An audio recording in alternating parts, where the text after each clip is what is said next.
Vamos rezar uma Ave Maria para começar a nossa meditação. Ave Maria, cheia de graça, o Senhor é convosco. Bendita sois vós entre as mulheres, e bendito é o fruto do vosso ventre, Jesus.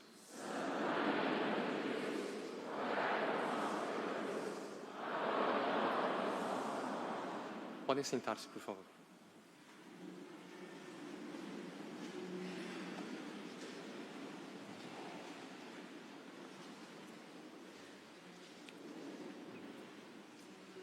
Nós temos hoje a meditação de um mistério extraordinário.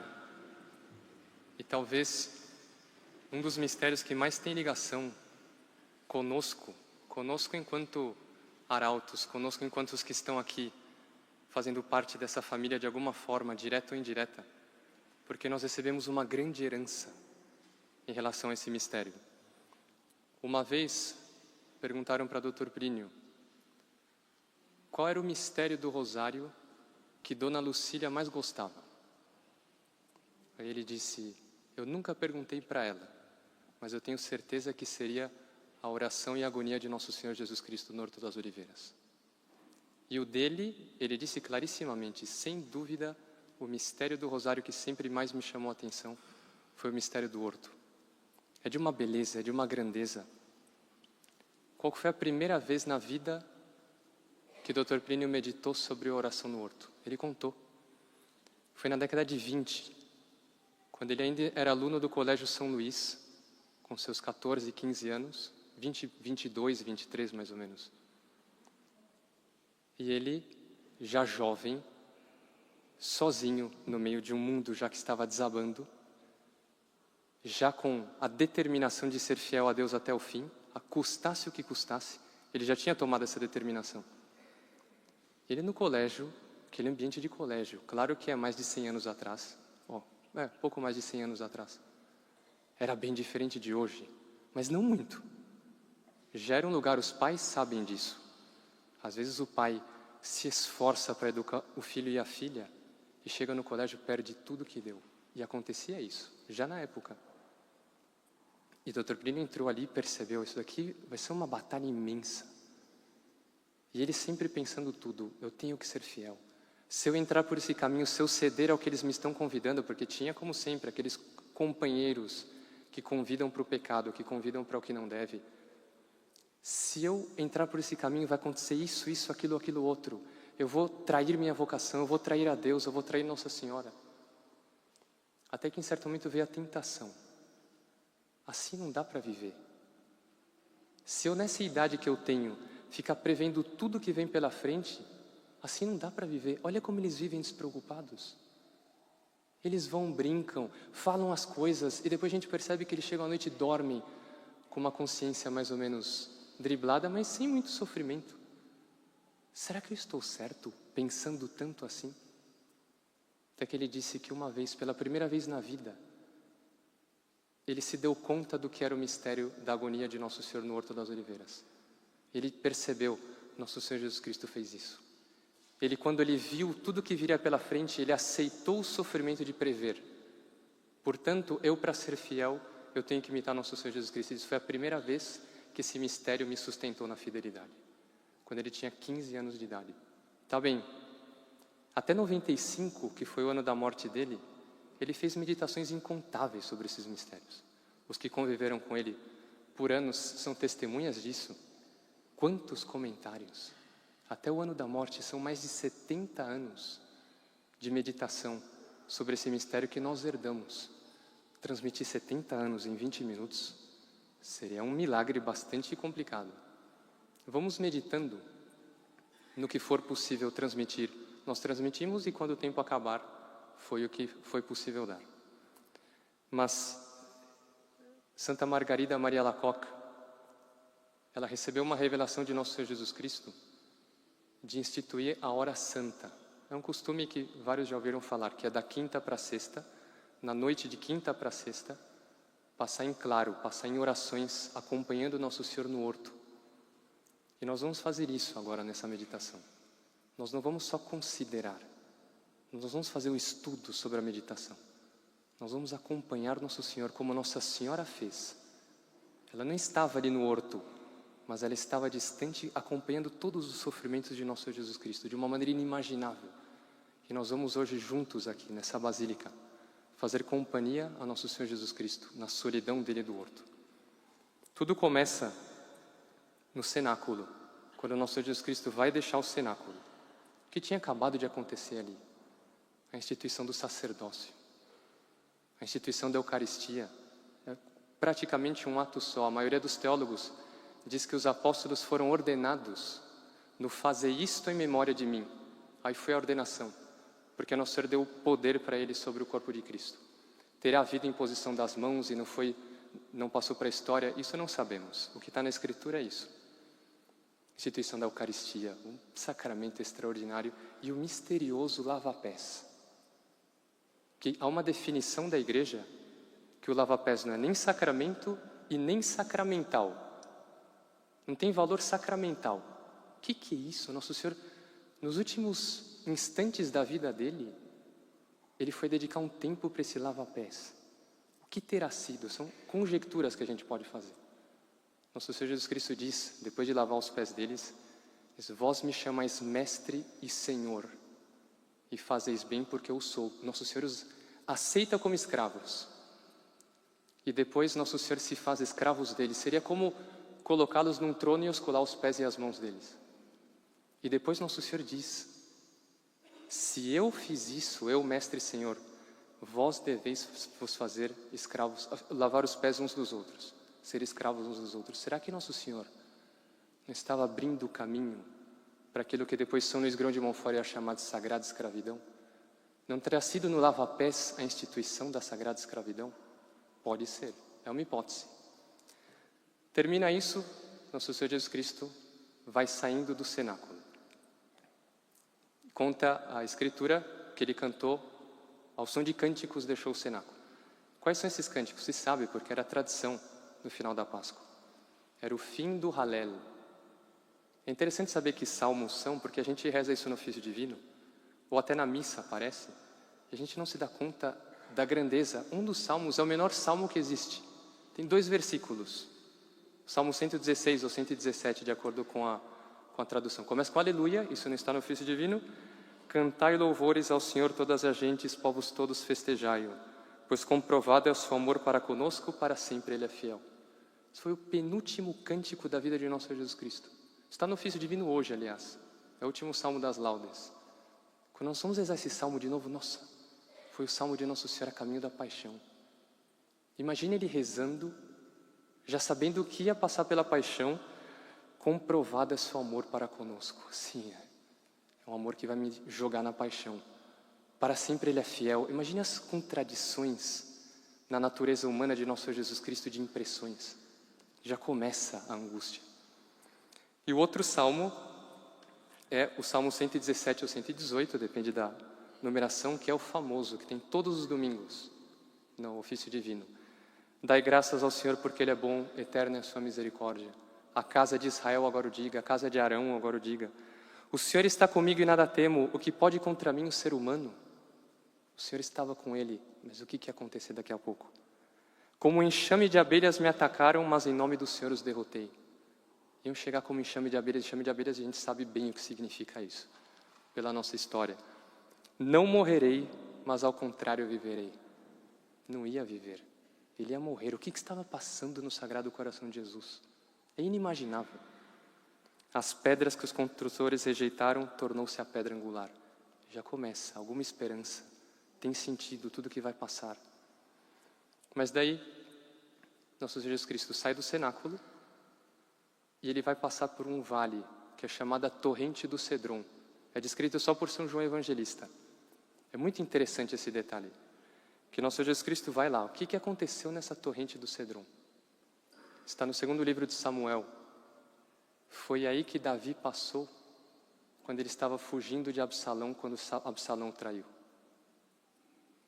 E Davi passou, e quando ele chegou na Torrente do Cedron, está no capítulo 15 do 2º livro de Samuel, conta o escritor do livro, toda a terra caiu num grande pranto.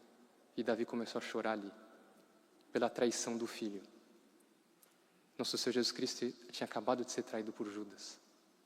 Ele passa por aquela torrente, lembra-se de Absalão, ele o verdadeiro filho de Davi.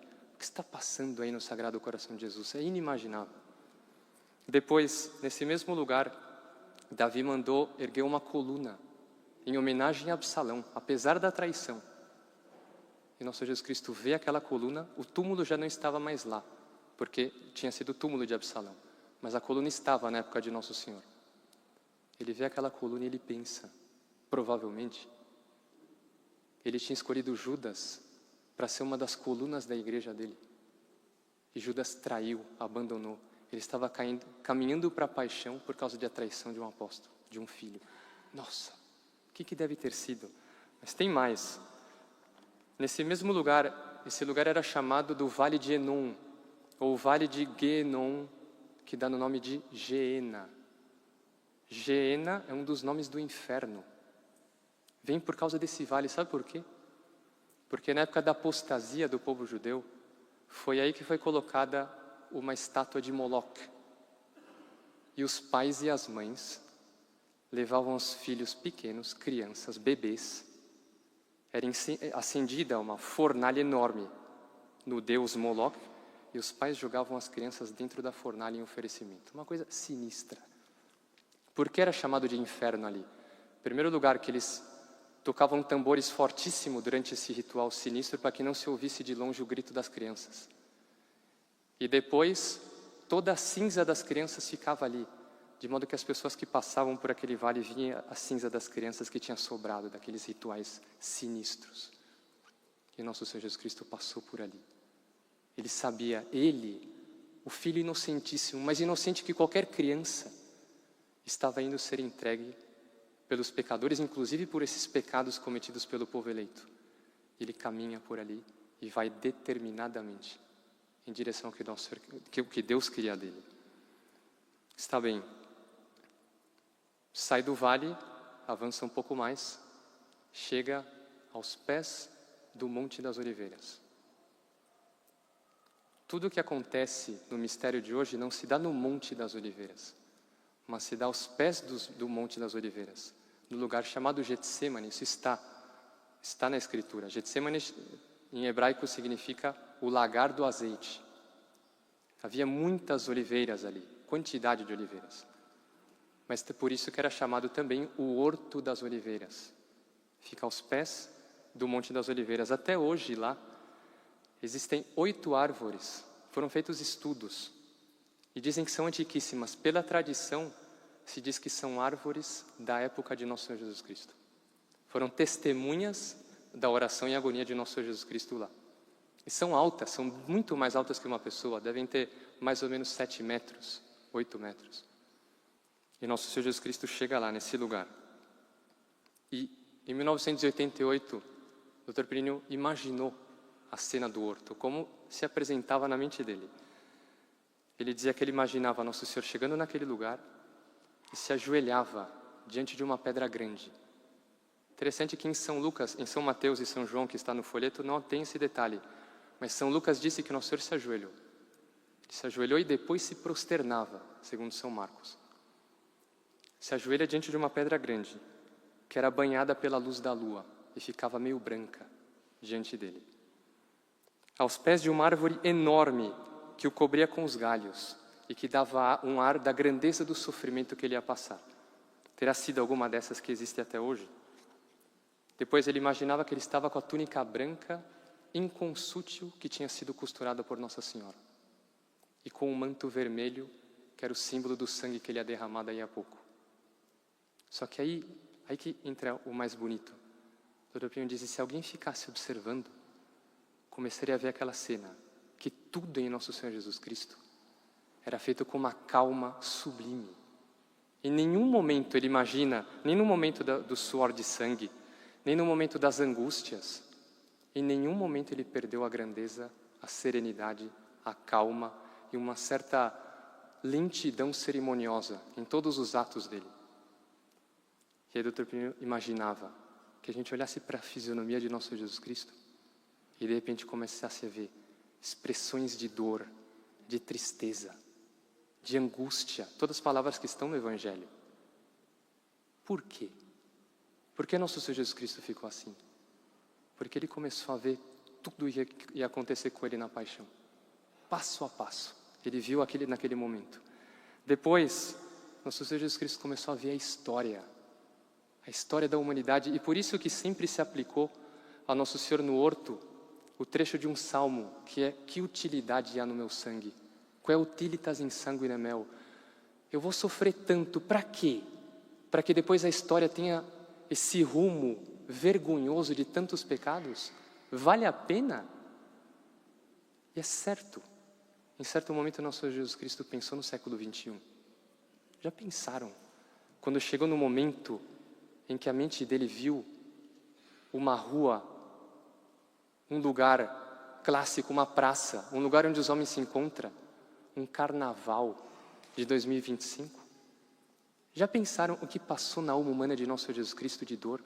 Eu sofro tudo isso para que essas pessoas façam essa dança macabra, sinistra?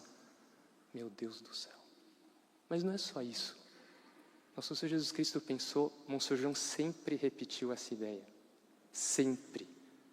Nosso Senhor Jesus Cristo pensou em cada um de nós. Cada um de nós que está aqui foi pensado por nosso Jesus Cristo nesse momento em que ele estava ali, no horto.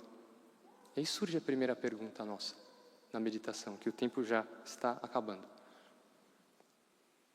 Quando nosso Senhor pensou em mim, ele teve consolação ou ele teve uma dor? Não é tanto pelo estado que eu estou agora, porque eu estou sentado numa igreja, uma coisa muito boa, santa. Para onde eu estou caminhando? Qual que é o meu amanhã? Qual que é a minha semana que vem? Onde eu vou estar no mês que vem? Daqui a um ano? Eu estou caminhando para cima, para a fidelidade, para a santidade? Ou estou me deslocando lenta ou rapidamente para o abismo, para a infidelidade, para a traição como Judas? Primeira pergunta que a gente se põe. Depois, nos apresenta agora, nós vamos ter que resumir pelo tempo, 2 caminhos diante de nós. Os apóstolos tinham visto maravilhas de nosso Senhor Jesus Cristo, tinham visto milagres, curas, parábolas, perdões, increpações, iras, tudo eles tinham visto. Chega nessa hora, nosso Senhor os chama, diz para todos pararem, com exceção de 3, que quer que ele acompanhe. Ele diz: ficai aqui comigo e vigiai comigo. Ou seja, eu vou precisar de vocês agora. Eu sempre dei tudo, mas agora eu preciso. Ele ia mostrar fraqueza. Eram os 3 que tinham visto são 3 momentos em que esses 3 são especialmente contemplados por nosso Senhor. Na cura da filha de Jairo, vão só os 3. Na transfiguração, que é um fato extraordinário. E agora, no Getsemane. Eles deviam ter ficado acordados com nosso Senhor. Mas dormem. São Pedro dorme. Sobretudo São Pedro dorme. E o Dr. Pinho dizia: sono pesado, sono cheio de mal-estar, sono aborrecido, sono de pesadelos, o sono do filho das trevas. Era o sono deles. Não queriam vigiar, queriam dormir, porque eles queriam fugir da realidade. Isso é muito importante, hein? Para não cumprir o dever que se aproximava. E é capaz que nós fiquemos só nisso, e não vai dar tempo de ver o restante da meditação. Mas vamos nos deter, porque isso é importante.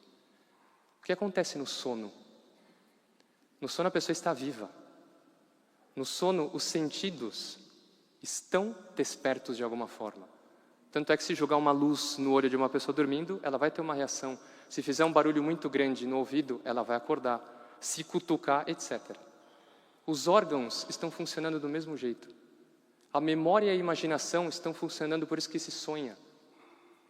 O que dorme no sono? O que dorme no sono é a consciência. E é um símbolo de um estado tremendo que pode existir, que é quando a pessoa faz a consciência dela adormecer. Um mistério que nós vamos morrer sem entender.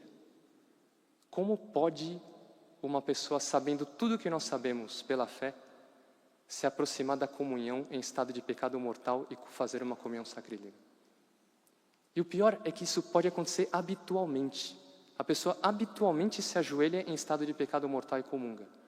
O que ela fez? É um raciocínio a cada vez? Não, ela adormeceu a consciência. Esse fenômeno se dá de uma maneira tremenda. Monsenhor João explicava isso. É quando a pessoa justifica de alguma forma. Ela cria uma doutrina para o ato dela. Só que quando a gente ouve falar em doutrina, a gente pensa em São Tomás de Aquino. Uma coisa super lógica, coerente. Não existe coerência para o erro. Qual que pode ser uma doutrina que a pessoa cria? Hoje não dá. Acabou, tá a doutrina aí. Hoje eu estou cansado. Vamos analisar aqueles propósitos que nós fazemos. Por exemplo, um propósito tomar cuidado com o uso das redes sociais. Ou com o uso do celular. Eu percebo que eu estou usando demais. Quando é que eu quebro esse propósito? É assim, só hoje. Essa é a doutrina. Você não vai pegar um raciocínio aristotélico assim. Está tudo visto. E o grande desastre da consciência, o grande subterfúgio para fazer a consciência dormir, é quando a pessoa se coloca como vítima. Assim também não dá. Estou sendo injustiçado. Aí ela pode fazer qualquer coisa. As grandes revoluções da história foram feitas, as mais sangrentas, a Revolução Francesa, a Revolução Russa, a Revolução Comunista, foi feita colocando na cabeça das pessoas a convicção que elas eram vítimas. Aí você pode matar, pode roubar, pode fazer qualquer coisa.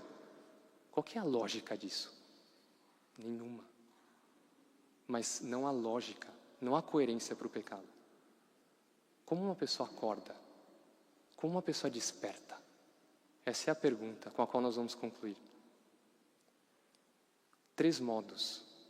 São Pedro, a gente vê que ele estava dormindo, inclusive quando ele acordou. Como é que uma pessoa... É certo que São Pedro tinha menos de 40 anos. Pouco mais velho que o Nosso Senhor, mas menos de 40 anos. Como é que ele vai dar um golpe de espada e acertar a orelha do outro? São Pedro era pescador, era um homem robusto. É que ele estava dormindo. Como é que você vai acertar a orelha? Tenha paciência. Nosso Senhor Jesus Cristo cura a orelha. Depois, Nosso Senhor disse, vigiai, estado de vigília, estar acordado. Ele vai no pátio ali do sumo sacerdote. Nosso Senhor já tinha indicado para eles, cuidado, não se misturem com as pessoas. Apostolado é só na hora que tem que ser feita. Mas na hora que não é necessário, ele vai lá se aquecer junto com todo mundo. Nega uma vez, nada, não tem remorso nenhum. A segunda vez, o Evangelho conta que ele começou a jurar que não conhecia Nosso Senhor Jesus Cristo. E a terceira vez, o evangelista diz, São Pedro jurava com blasfêmias que nunca tinha conhecido esse homem. Apostasia. É uma apostasia formal. São Pedro apostatou no pátio do sumo sacerdote. Comparem com um mártir do Coliseu, se tivesse dito, você nega, você é cristão? Não, não sou. Apóstata. Nessa hora, toca o galo como um toque de sino. Canta o galo. Abre uma brecha na alma de São Pedro. Toca num ponto, isso sim, onde ele nunca tinha pecado. Era o amor a Nosso Senhor Jesus Cristo. E Nosso Senhor Jesus Cristo passa, olha para São Pedro. Acabou, estava restaurado São Pedro, acordou. E pode acontecer isso. Nós entramos aqui numa basílica como essa, e a gente, nossa, eu tenho que me confessar. Despertou a consciência, maravilha. O problema é quando a pessoa dorme dentro do santuário. Quando ela dorme ao lado de Nosso Senhor Jesus Cristo. Aí ela só vai acordar de 2 formas. Com um susto ou com um tombo, um pecado grave fortíssimo. Que Deus nos livre. Que Nossa Senhora nos faça acordar e que nos faça acompanhar Nosso Senhor Jesus Cristo na paixão dele. Nos faça acompanhar porque aquilo durou algumas horas, 1 hora, 2 horas, calculam os estudiosos. Imagine se tivesse durado mais a oração de Nosso Senhor. Se tivesse durado 1 ano, 7 anos, 14 anos. Que os apóstolos fossem fiéis. Estivessem acordados os 3. Estivessem os outros querendo perguntar para São Pedro, para São João, não posso aproximar um pouco para ver como está Jesus? Estaria reparado o sono dos apóstolos. O dia que isso acontecer, e talvez esteja na missão dos apóstolos dos últimos tempos, quando eles vierem, sejam eles quem forem, esteja na missão deles não dormir no horto e tirar das mãos do demônio essa arma do sono dos apóstolos. Não durmamos. e que Nossa Senhora nos ajude a ver se estamos nesse sono. Louvado seja nosso Senhor Jesus Cristo.